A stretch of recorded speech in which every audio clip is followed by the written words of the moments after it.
If you found yourself in a situation where you're so desperate for a breakthrough, it's like the story of that gentleman who found himself thirst for water and he asked for a drop of water to quench his thirst. If you haven't, I want to share with you a story, if you allow me to. A story of a client, and who have allowed me to share this without divulging her name. I call her, in this case, Miss K. Miss K found herself in a desperate situation. Life was not faring well for her. Her business has gone sour. She invested every dollar she had, and things were not opening up for her. But she kept trying. And the harder she tried, things got worse. But Miss K, just for reference purpose, she came to me because she had higher anxiety as a result of the struggle that she was going through. And we identified that through our conversation, she had this syndrome. I call it a syndrome not because I'm a psychologist, I'm just giving it a word. That she had this condition that she was successful, well respected in her community. So she always think of herself as a person who was successful. And because of that, she was living in this limbo where she is no longer successful. Because our thoughts and our feeling create our reality. So she had this thought of being not successful, that she always says, I used to, things used to. She's always referencing success as something of the past. Never see it as something of a present, nor a future that she can embark on or enjoy. And as such, she continued to perpetuate the life of lack or limitation. So we were working in that process, but things got even worse. And not because something was wrong. Think of it. When you start working out, or if you start doing something new, there's a resistance. And sometimes the resistance, the more you try to break through, the resistance seems to be more apparent. Not because the resistance gets stronger, it's because now you are more aware of it because you're trying to overcome it. And it was the case for Miss K. She was trying to overcome that which she has been there, and things seems to appear even worse. She have been in this position, but now being that she's more aware of it, because now she's aware of something greater, so that which is not great is more real, if that makes sense. If you give me a line that, if you put in a room that is all white, guess what? I'm only seeing the white color.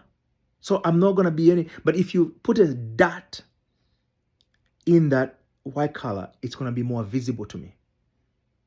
And the more that color you're going to put there, then the colors between the white and dark becomes very blurry. That's what happens. And Miss K was finding herself in that very situation. So when she called me she was like, she didn't have any meal for that day. It was early in the day. She had no meal, and she was going through this stuff that I don't have this, I don't have that, I don't think if I can make it, and things are tougher, I don't know where to go. And the first response would have been, let me just send some money or send something to help her. But what's next? What about tomorrow? What about the day after tomorrow? She's going to continue to beg. So we went through a very practical process to help her overcome what she was going through, what I call 3I framework.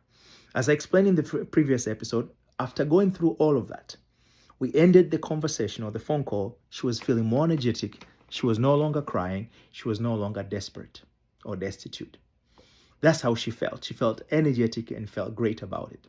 And she promised us she's going to exercise that thing we discussed all the way through the end of the day, instead of perpetuating the thoughts of lack in her mind.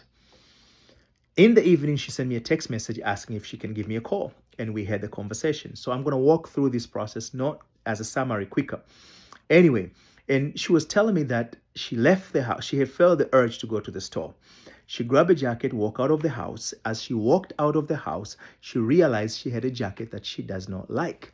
She had bought this jacket, never wore it before, and she doesn't like it at all.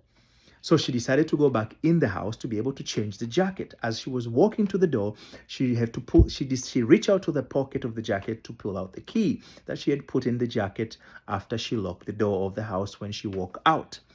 Now, and as she pulls out, she realized there is a piece of paper inside the jacket.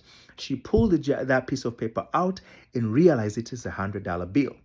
Startled, she went into the car and decided to put she went to a gas station to put a $20 gas.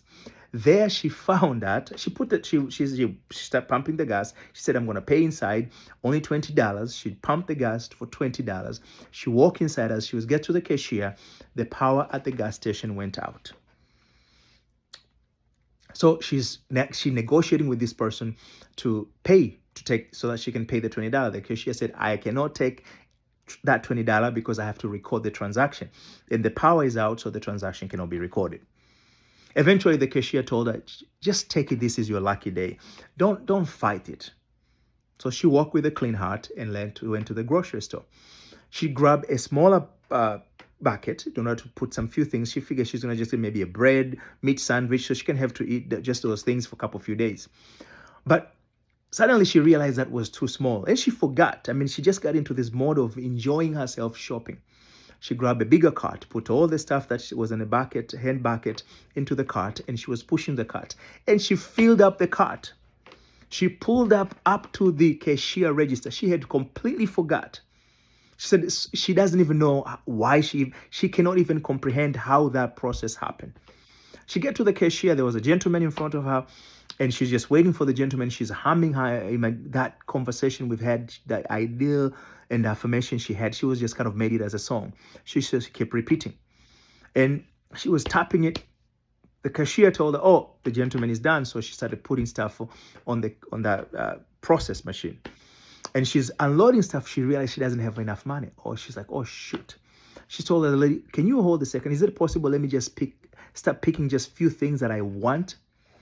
And the lady said, why are you, you have a full cart here. So why you want to do that? She's like, I'm sorry, I'm embarrassed even to say, because it makes no sense.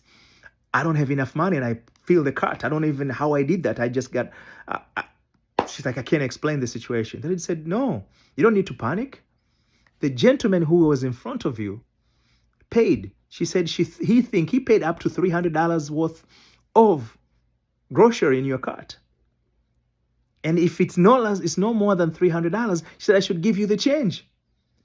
She's like, what do you mean? She said, yeah, the gentleman who said, he just said he paid for you for $300. So let's run it. If it's $300, it's all yours. And if it's maybe we get to $300, then you're going to stop there. She's like, are you kidding me? She's like, yep. The lady turned the scanner, said, look at it. And she looks, she's like, $300, it's paid, prepaid. She ran her card. She ran it. And guess what? It came to $280. $280. That's the total stuff that she had in the cart. And the lady paid her $20 in return. The $20 she wanted to spend in a gas station. Now she got it. Now she have $120. This is the woman who started the day broke, desperate for even a meal. But by applying a simple process, she changed her identity, transformed as a person who have more than enough, and left the grocery store with $120 that she never had it before, and a cart full of groceries worth of $280. This is a true story, my friend. It's just amazing when you hear these stories. It's just inspiring that why don't we do it more of it? Why can't we live life more intentionally? Most of the time is because we don't have the knowledge. As I'm recording this video, it's a day or two after. Guess what? Miss K is doing extremely well. In fact, she tells me, I can't even put words together. In fact, she's telling me that something that she didn't know that she had done some time ago. Somebody came and paid her enough money to cover all of her outstanding obligations. All of her outstanding obligation. And she feels more positive, and she's looking forward for even more meaningful life. For more information about these tools, just check out my link up on my profile or below this very video. And before you go, I ask you to share this video with your friends, colleagues, and everybody else. Save it for future reference because it will inspire you. You'll never know when you want to hear this information. Save all the 4 episodes, in fact. Comments. Give me some comments. Give me some thumbs up. Give me fire up. Say something. Engagement is the key. And above all, like, and subscribe.